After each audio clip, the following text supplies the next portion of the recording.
ठरलं तर मग या मालिकेच्या 24 फेब्रुवारीच्या जबरदस्त एपिसोडमध्ये आता सायलीने आपला जलवा दाखवलेला आहे।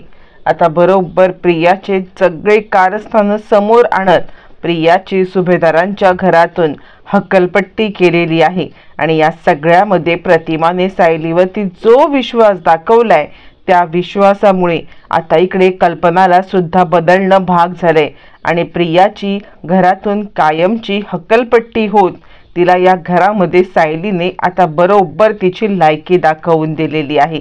सायलीने असं का केलंय, सायलीकडे असं काय पुरावा होता की ज्याच्यामुळे डायरेक्ट प्रियाला सुभेदारांच्या घराबाहेर हकलण्याची तिची हिंमत झाली, सगळं या व्हिडिओमध्ये पाहू। इकडे प्रिया सुभेदारांच्या घरामध्ये आलेली असते आणि त्याच वेळेला सायली तिला बघते आणि प्रिया अगं ये ना, कशी आहेस तू? यावरती प्रिया सांगते माझं अर्जुन लग्न मोडून मला काय करायचं ठरवलेस तू? तशीच आहे मी। यावरती आता इकडे सायली सांगते जे तुझं नव्हतं ते कधीच तू घेण्याचा प्रयत्न करू नकोस, शेवटी मी जिंकलेलीच आहे। यावरती प्रिया सांगते अच्छा तू एक बाजी जिंकलीस म्हणून काय मी या सगळ्यामध्ये काही तुला हे केलेलं नाहीये, मी याच्या पुढची बाजी मी जिंकणार। आणि तशीही तू कोण आहेस ग? सुभेदारांच्या घरात तुला कोणीही सून म्हणून स्वीकार तर केलेलं नाहीच आहे, त्यामुळे तू या घरची फक्त मोलकरीण आहेस। आता ज्या वेळेला मी कॉफी मागेन ना त्यावेळेला तुला कॉफी बनवून द्यावी लागणार आहे। एक गोष्ट लक्षात ठेव, या घरामध्ये मी पाहुणी म्हणून आली आहे आणि तू मोलकरीण। असं म्हटल्यावरती आता इकडे सायलीचं लक्ष दाराकडे जातं। दारामध्ये प्रतिमा उभी असते आणि सायली म्हणते प्रतिमा त्या तुम्ही? मला वाटलं फक्त एकटी प्रियाच आलेली आहे। प्रतिमा म्हणते कशी आहेस सायली? सायली सांगते प्रतिमा त्या मी चांगली आहे आणि सायली प्रतिमा आत्याच्या नमस्कार करते। प्रतिमा आत्या सांगते सुखी राहा। त्यावरती सायली सांगायला लागते खरं सांगू का तर या सगळ्यामध्ये मला जे सुख मिळालेलं आहे ना ते फक्त आणि फक्त तुमच्यामुळेच मिळालेलं आहे। आज माझं सुख हे तुमच्यामुळेच अबाधित आहे। असं म्हणत ती प्रतिमाचे आभार मानते, कृतज्ञता व्यक्त करते आणि प्रतिमा सुद्धा तिला तोंड भरून आशीर्वाद देते। इकडे प्रियाचा मात्र आता चेहरा पडलेला असतो। तिला या सगळ्यामध्ये प्रतिमा आणि सायली यांची जवळ एक बिलकुल आवडत नसते आणि हे सगळं चालू असताना आता इकडे सायली तिच्या पाया पडते। पाया पडून ती प्रतिमाला आता कृतज्ञता व्यक्त करते। तोपर्यंत तिकडे आता कल्पना येते आणि तन्वी आलीस तू? असं म्हणत प्रतिमा अगं ये ना, बस ना असं म्हणायला लागते आणि आता ती प्रतिमाला बसायला सांगते। इकडे आता प्रियाला सुद्धा बसायला सांगते। तोपर्यंत मग आता बसल्यावरती कल्पना प्रिया सोबतच बोलत असते। त्यामुळे आता प्रतिमा तिला म्हणते काय ग कल्पना तू माझ्यावरती रागवलेस का? म्हणजे जे काही लग्नाच्या ठिकाणी घडलं त्यामुळे तुझा अजूनही माझ्यावरती राग आहे का? यावरती कल्पना म्हणते नाही ग प्रतिमा काय बोलतेस तू? माझा तुझ्यावरती राग का असेल? माझा तुझ्यावरती बिलकुल राग नाहीये। मी खरं सांगू का तर म्हणजे तू जरी सपोर्ट केला असतास किंवा नसतास तरी अर्जुनने त्याच्या मनाला वाटेल तेच केलेलं असतं।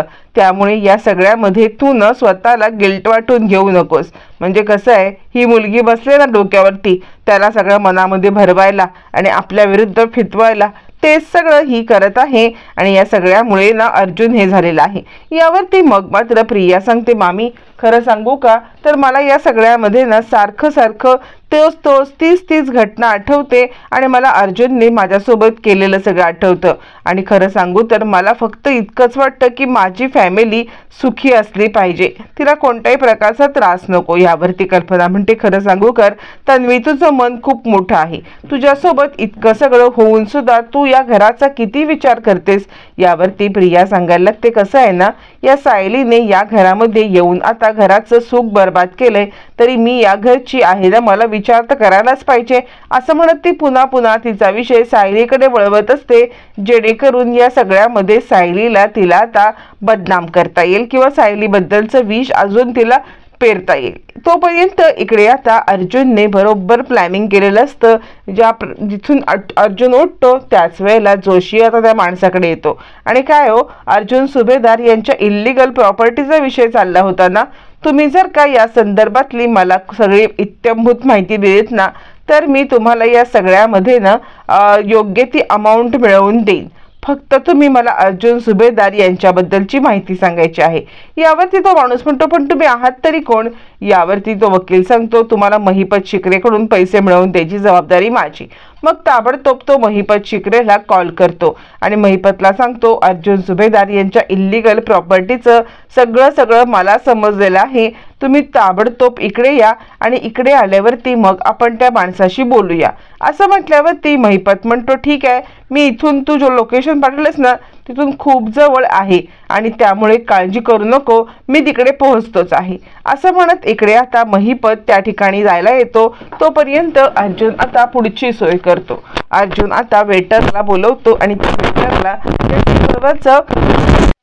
सांगतो आणि दिलेल्या फ्लॉवर पॉटमध्ये अर्जुनने आता कॅमेरा लावलेला असतो. या छोट्या कॅमेऱ्यामध्ये सगळं रेकॉर्ड होत असतं. तोपर्यंत महिपत तिकडे येतो आणि महिपत आणि आता तो बोलायला लागतो. तोपर्यंत इकडे आता प्रतिमा सांगत असते, अगं कल्पना, सारखा तोच विषय काढून आपण स्वतःला का त्रास करून घ्यायचा?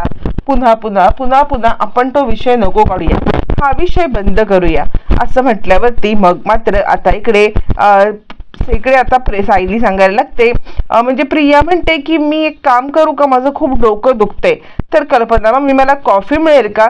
यावरती आता इकडे प्रियाला लगेच सायली म्हणते, हो प्रिया, मी कॉफी ठेवते. असं म्हटल्यावरती मग मात्र लगेचच कल्पना सांगायला लागते, काही नाही, घरच्या पाहुण्यांचं स्वागत करणं हे घरच्या माणसांची जबाबदारी आहे.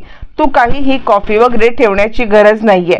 असं म्हटल्यावरती ती विमलला बोलवते आणि विमल, तन्वीसाठी कॉफी तू ठेव असं सांगते. यावरती विमल सांगते, ठीक आहे. त्यावरती सायली आता म्हणते की पण प्रतिमा आत्यांना चहा लागतो ना, मी चहा ठेवते. यावरती आता इकडे लगेचच कल्पना म्हणते, काही गरज नाहीये. ज्याप्रमाणे तन्वीची कॉफी विमल ठेवेल ना, त्याचप्रमाणे प्रतिमाचा चहा सुद्धा विमलच ठेवेल.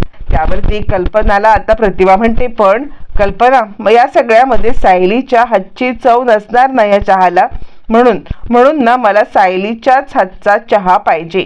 असं म्हटल्यावरती मग मात्र कल्पनाचा पण नाईलाज होतो आणि इकडे प्रियाचा पण नाईलाज होतो. मग आता तिला कॉफी तर सायलीच्या हातची नाही, पण प्रतिमाचा चहा मात्र सायली बनवायला लागते.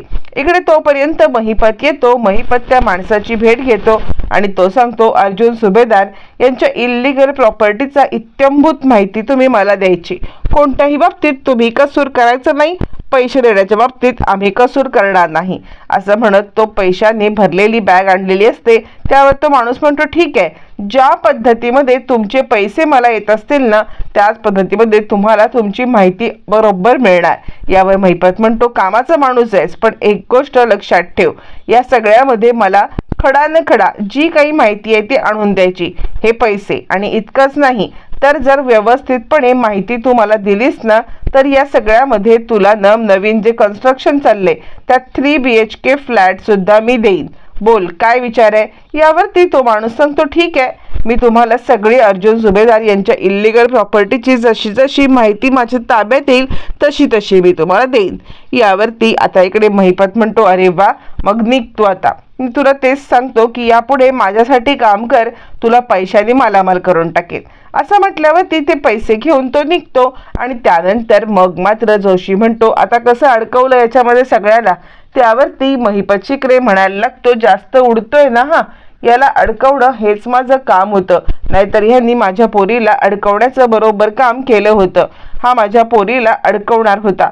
यावरती आता इकडे सांगायला लागतात जोशी वकील की हे बघा, तुमच्या मुलीला मी बरे अडकून देईन, तुम्ही काही काळजी करू नका. काहीही झालं ना तरी सुद्धा तुमच्या मुलीला सोडवणं हे माझं काम आहे आणि तिला मी सोडवणार म्हणजे सोडवणार. तो मधुकर पाटील काय हो, त्याला मी जे काही सांगेन ना ते सगळं ऐकतो. सही करू नको तर सही नाही करणार, काय नको जे मी सांगेन ना ते तो करणार नाही याची मला खात्री आहे.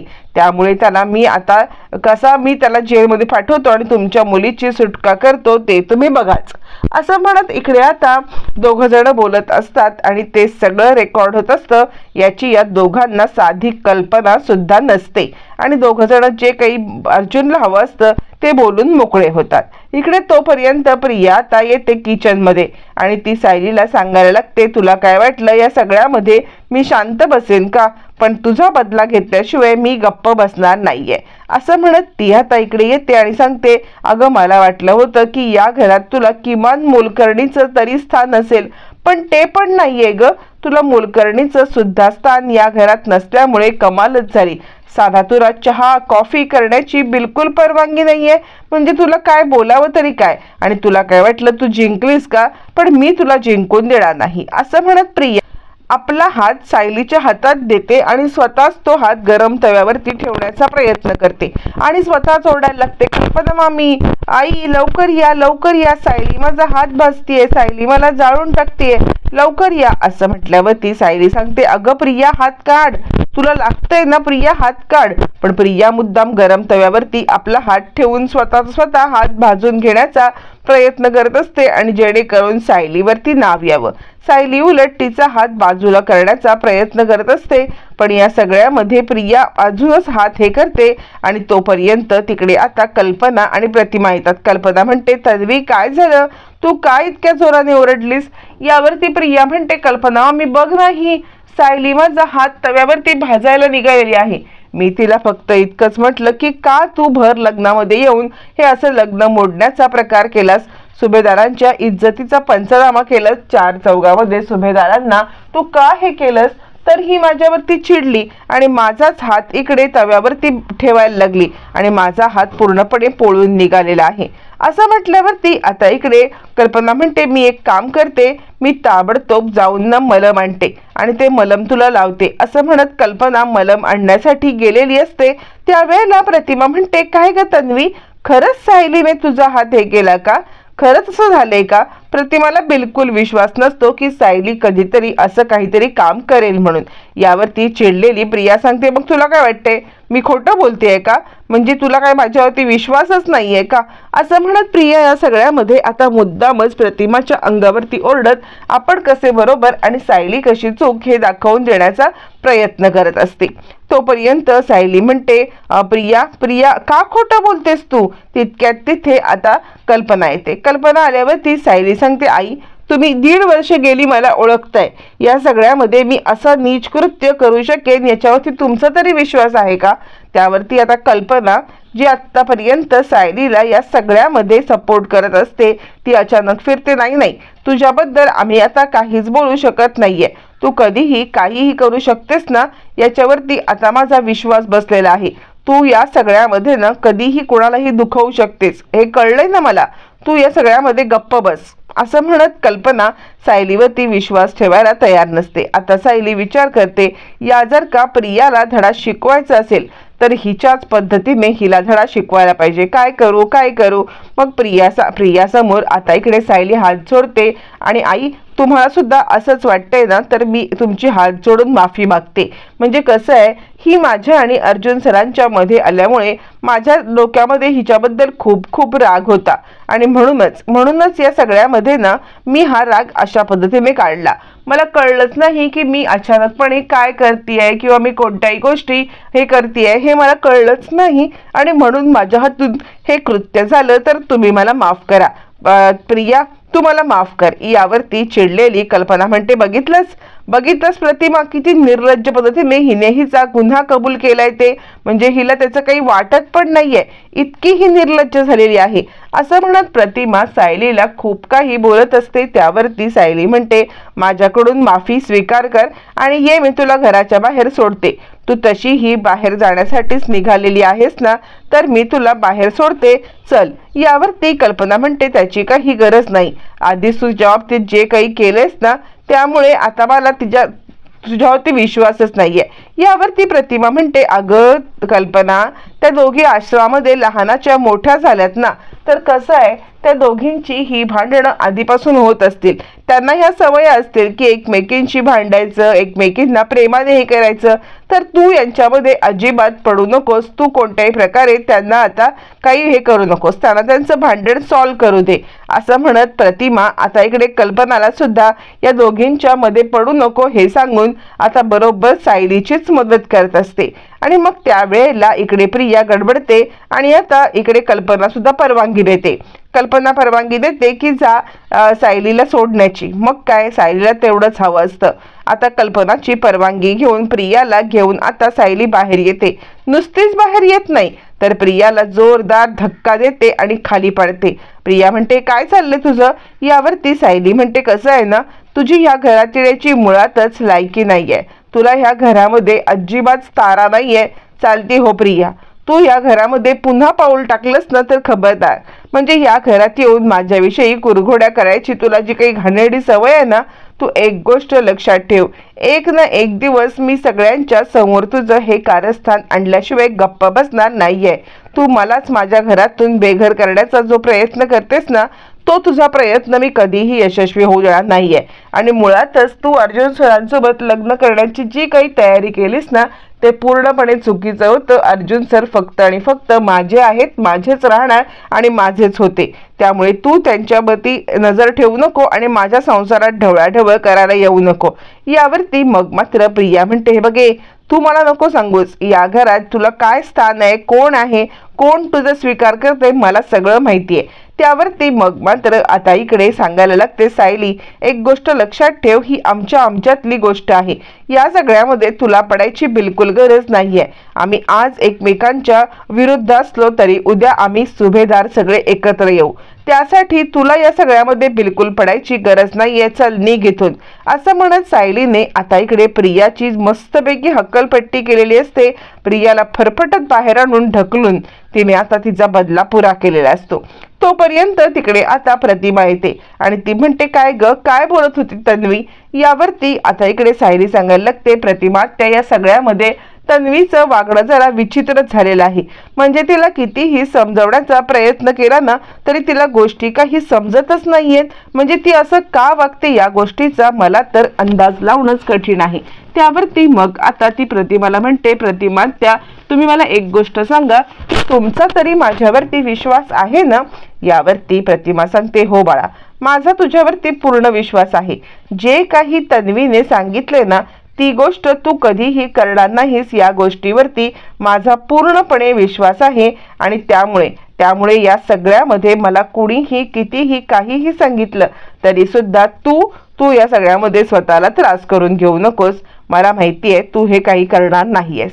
असं म्हटल्यावरती इकडे आता सायलीला खूपच आनंद होतो की कल्पनाने नाही तरी प्रतिमा आत्यांनी आपल्यावरती विश्वास ठेवलेला आहे.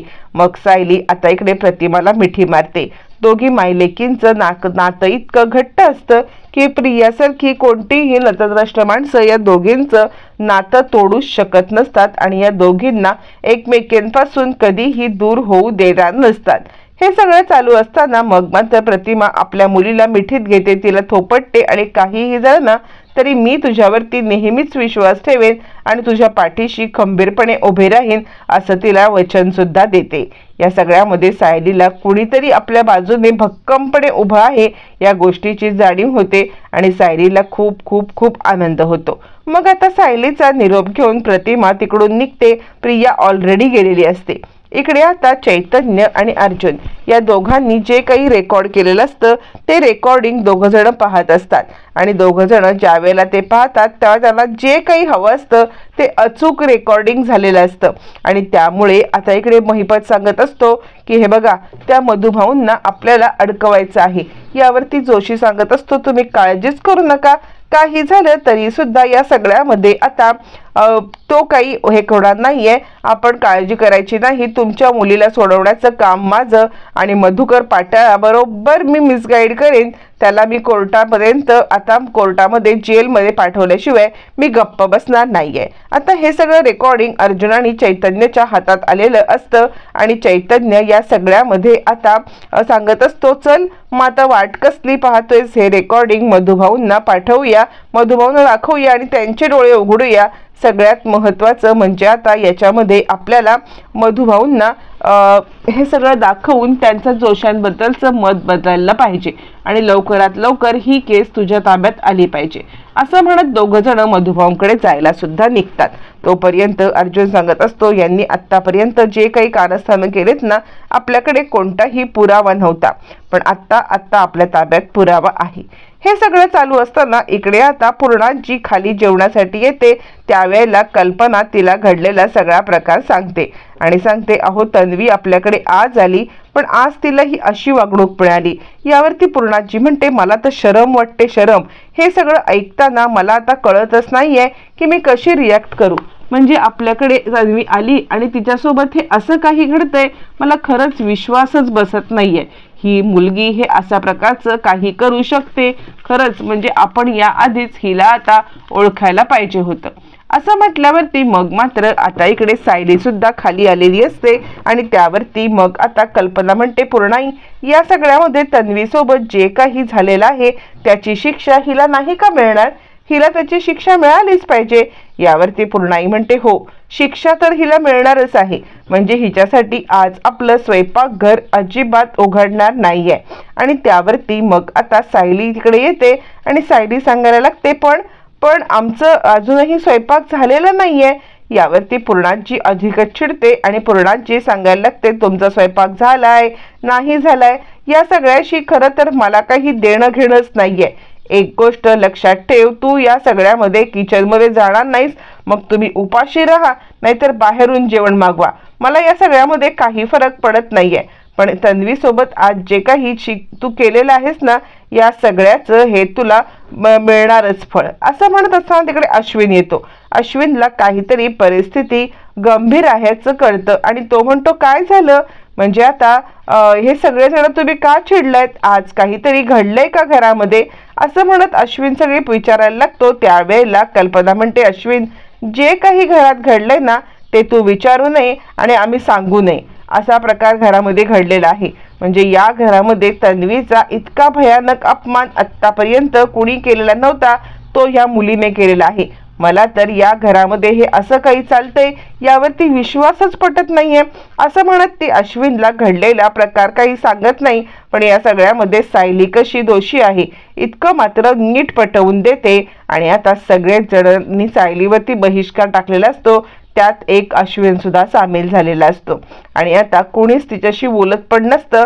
आणि त्यातच पूर्णाजीने काढलेला फतवा की या सगळ्यामध्ये सायली किचनमध्ये जाणार नाही म्हणजे नाही.